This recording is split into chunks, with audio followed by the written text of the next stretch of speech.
participated to our centers. And then he went ahead and gave a beautiful historiography of graffiti. And that was itself a best example of how JNU is never restricted to our centers.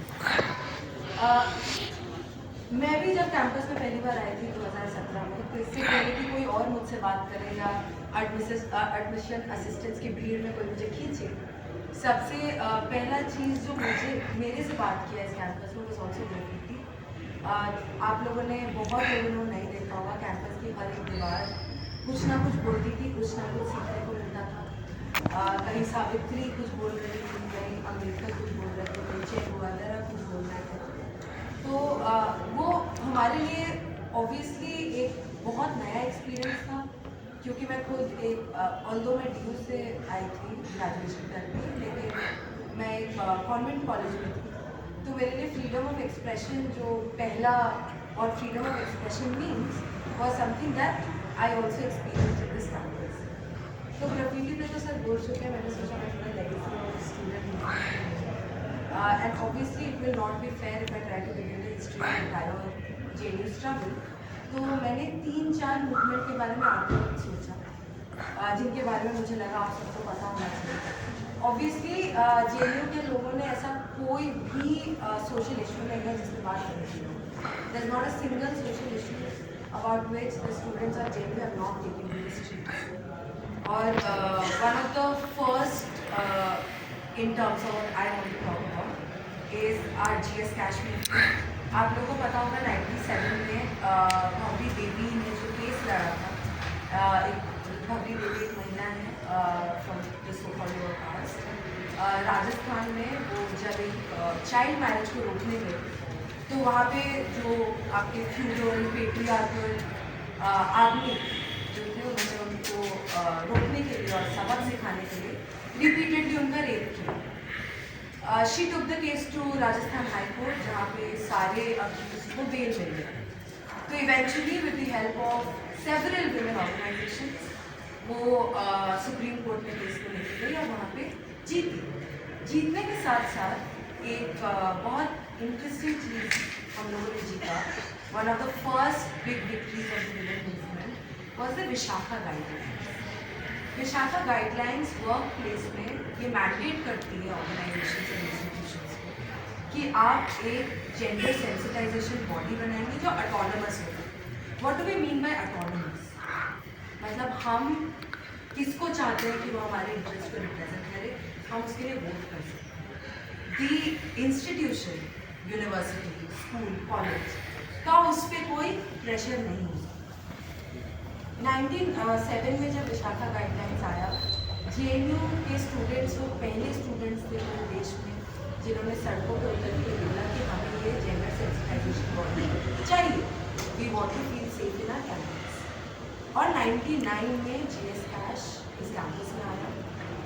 अब why is GS cash important? आज जब मैं 2017 में आई, sadly that was the year when GS cash was dismantled in this campus, और उस autonomous body को हटा के ICC को रखा है, internal complaints committee.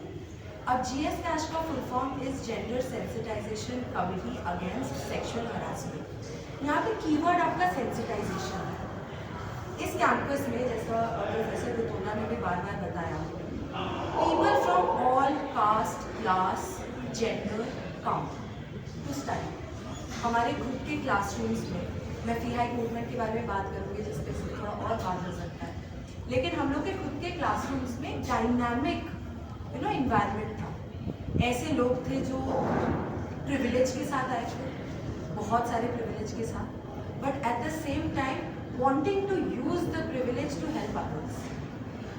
And there were people who could only come to this university क्योंकि this university is a government funded. तो जब ऐसा एक सेट ऑफ क्राउड और society is deeply patriarchal, misogynist, तो ऑब्वियसली JNU के गेट से घुसते ही हम लोगों का कोई शुद्धिकरण तो होता नहीं, ना ही सेंसिटाइजेशन होता है। सो whose responsibility is it to sensitize 21 years of misogyny, patriarchy जो हमारे अंदर ड्रिल किया गया, अच्छे से ड्रिल किया गया, मर्दों को भी महिलाओं को भी। मर्दों को शायद थोड़ा ज़्यादा, क्योंकि वो प्रिविलेज के साथ बड़े होते हैं, me from personal experience, I was introduced to patriarchy और taught कि आपको घर का काम करना है, आपको ये भी आना चाहिए, आपको वो भी आना चाहिए, by my mother. Right? For me, that was my window. तो सब लोग बहुत सारा problematic चीज़ सीख के आते हैं, तो उसको unlearn कराने का या sensitization कराने का responsibility किसका होना चाहिए? Of course हमारा classroom space एक ऐसा space होता है, लेकिन उसके अलावा एक बॉडी का रहना जो इस रिस्पॉन्सिबिलिटी को लेके हम रेगुलर बेसिस पे लोगों से बात करें कि एक महिला जो शॉर्ट्स पहन के अगर सिगरेट पी रही है तो उसका कैरेक्टर उससे एसोसिएट नहीं करेगा, या क्या नॉलेज उसके पास है, या किस बैकग्राउंड से वो आ रही है, उसका एज नहीं कर सकता। ये सिखाना सीखना एक लंबा प्रोसेस है। मैं खुद भी सीख रही हूँ, आप सब भी सीख रहे हो, और ये जो लर्निंग प्रोसेस है ज़िंदगी में चलता है, लेकिन किसी को तो इसका रिस्पॉन्सिबिलिटी लेना पड़ेगा। आप में से किसी का भी यूनिवर्सिटीज क्या इस यूनिवर्सिटी में most of your MA students आपका किसी भी प्रकार का सेंसिटाइजेशन कराया है, be gender, be caste? No, but it is the university's responsibility to do that. और GS Cash इसी एक प्रिंसिपल से आया था कि पहला हम लोग का एम विल बी प्रिवेंशन। हम लोग का काम हरासमेंट होने के बाद उसको रिजॉल्व करने के लिए कमेटी बनाना बस नहीं होगा, उसके प्रिवेंशन के लिए क्या क्या करना होगा वो हम लोग का पहला है। और JNU के स्टूडेंट्स क्योंकि हर चीज़ में आगे रहते हैं, हर चीज़ में अवेयर रहते हैं, तो इसीलिए JNU के students were the first ones to demand such a board and to get such a board। और इस बात को समझना होगा कि अगर 2017 में उस बॉडी को डिसमेंटल किया जा रहा है, वो किसके लिए किया जा रहा है, वो क्यों किया जा रहा है।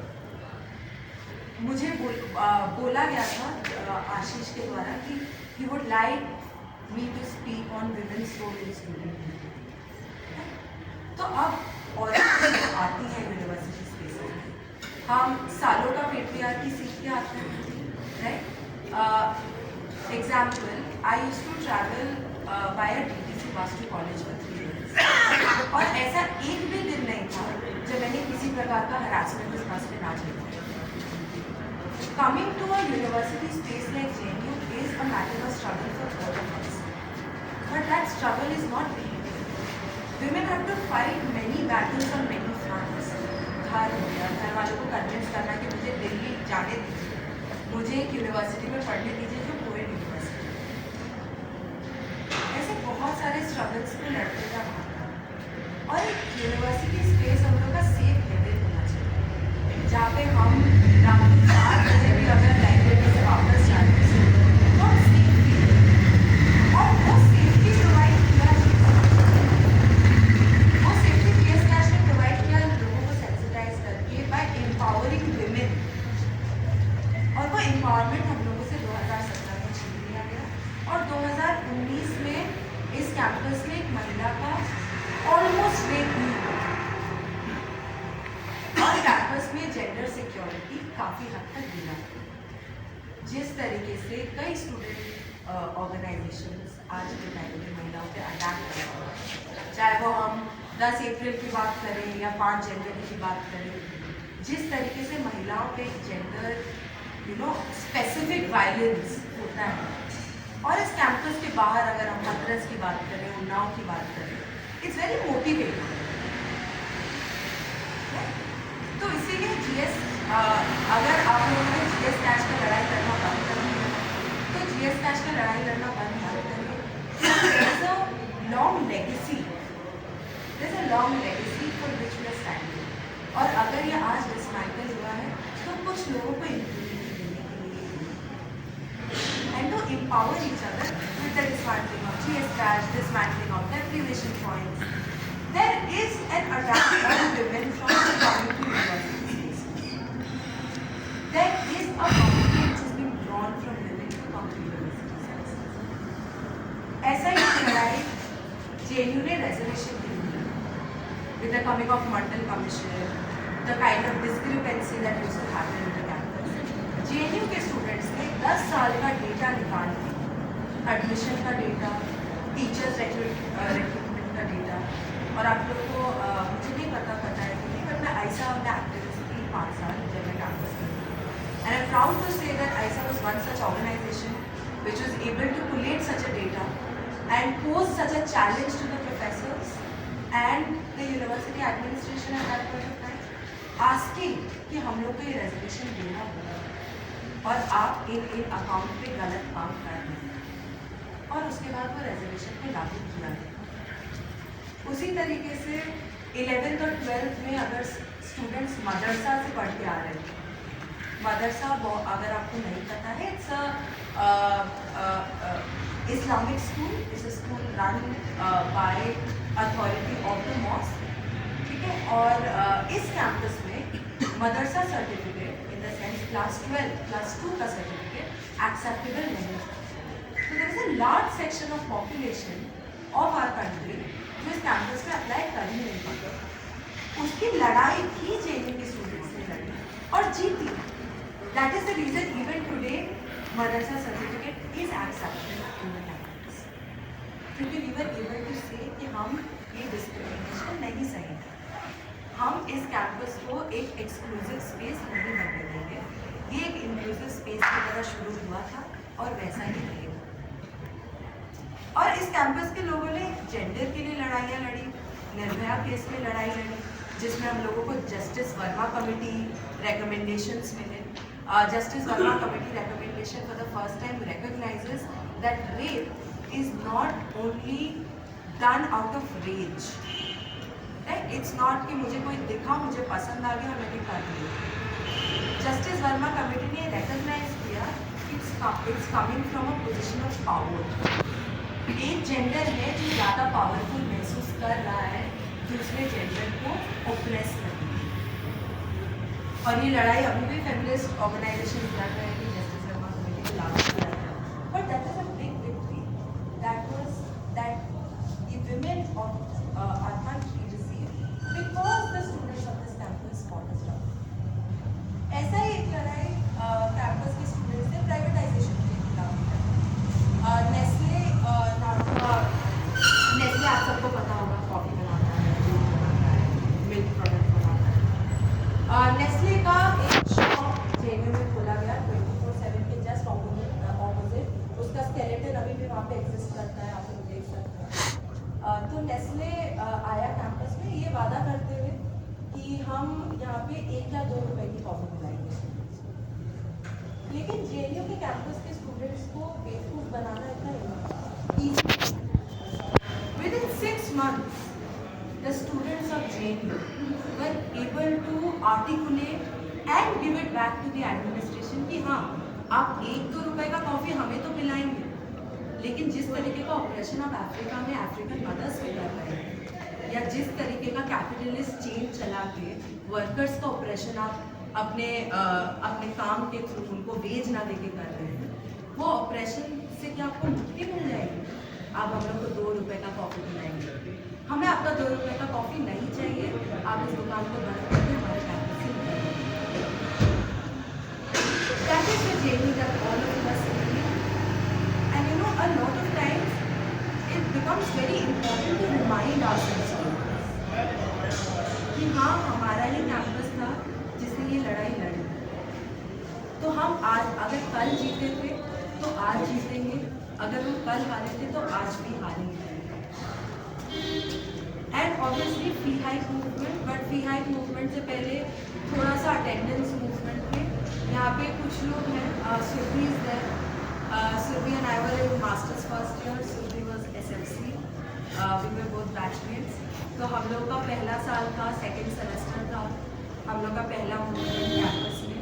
जब कैंपस के स्टूडेंट्स को ये बोला गया कि जिस तरीके से आप दिल्ली यूनिवर्सिटी में पढ़ने वाले स्टूडेंट्स को पता होगा, तमाम अदर यूनिवर्सिटीज़ में कि 75% मैंडेटरी है अटेंडेंस, नहीं तो आपको एग्ज़ाम देने नहीं बैठना चाहिए, आप नहीं बैठ सकते एग्ज़ाम देने। तब जेएनयू के स्टूडेंट्स ने धीरे धीरे मूवमेंट जैसे बिल्ड होता है, बिल्ड होकर एक ऐसे पड़ाव पे पहुंचा जहाँ जेएनयू के स्टूडेंट्स ने बोला कि हम यूनिवर्सिटी को फंक्शन नहीं होने देंगे, हम यूनिवर्सिटी की क्लासेस नहीं चलने देंगे क्योंकि अटेंडेंस नहीं देना है, लेकिन at the same time we will do our classes. जहाँ हम आज बैठे हैं, अंदर का space, the convention centre lawns, the staircase which goes at the back, जहाँ हमारा सेंट्रल इस्लामिक क्लासेस होती है, हम लोगों ने पूरे कैंपस में घूम के classes because we are not against education.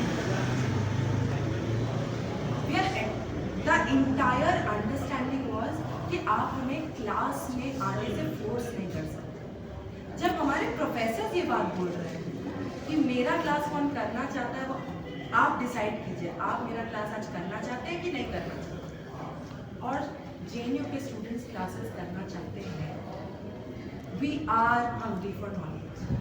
अगर आज आप लोग ये सर्द हवा जैसे आपके मॉडरेटर ने बोला, उसके बावजूद यहाँ बैठ के मुझे भी सुन रहे हैं, प्रोफेसर बुजुर्गा को तो ऑफकोर्स सुनना चाहिए, बट अगर मुझे भी सुन रहे हैं तो इसका मतलब यही है कि we are hungry for knowledge. और इसी लॉजिक के साथ हमने उस मूवमेंट को लड़ा. हमारे प्रोफेसर्स हमारे साथ थे. कई सेंटर्स के प्रोफेसर्स को हु वर चेयरपर्सन उनको हटा दिया गया. CHS के चेयरपर्सन को भी हटा दिया गया और दूसरे चेयरपर्सन को रीइंस्टेट किया गया. हमने उसके लिए भी लड़ाई लड़ी. कैंपस से हम लोग को जीत नहीं मिली, बट कोर्ट रिकॉग्नाइज्ड और कोर्ट से हमें जीत मिली. Attendance is still not mandatory. There's a lot of movements we have lost, but there are so many sweet victories, you know, that it always drives us to do more. And that is exactly what happened to us in our MPhil and PhD first year, first semester. जब campus